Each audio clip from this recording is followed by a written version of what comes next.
Hello' friends, মই আপোনালোকৰ আগত আজি নতুন এটা ভিডিঅ' লৈ আগবাঢ়িছোঁ।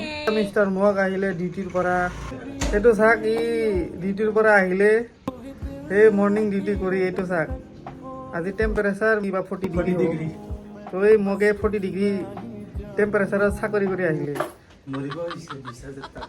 এইটো চাওক, মোক তুমি কিবা ক'বা নেকি? আৰে কিবা কম আৰু এই চাকৰি বাকৰি নকৰিম, চাৰি দিম এইটো কৰি লাভ নাই, গোৱা চাপ কৰি।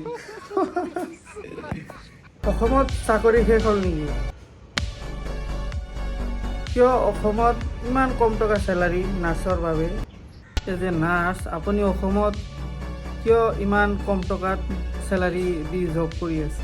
কিয় অসমত নাৰ্ছৰ পৰিমাণ ইমানেই বেছি ক'ৰ পৰা কেনেকৈ হ'ল?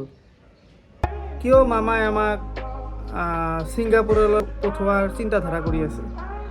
কিয় অসমত চাকৰি শেষ হ'ল নেকি নাৰ্ছৰ? আৰু যিবিলাক মোৰ বন্ধুবৰ্গৱে আছিলে, যোৱাকালি আপোনাৰ DME এক্সাম দিব আহিছিলে, কিয় সিহঁতক অকল এড্ৰেছ সুধি পঠিয়াই দিয়া হ'ল?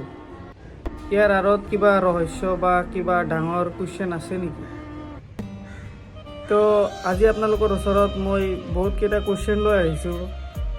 আমি কিয় মাত মাতিব নোৱাৰোঁ আমাৰ ৰাইটছৰ কাৰণে?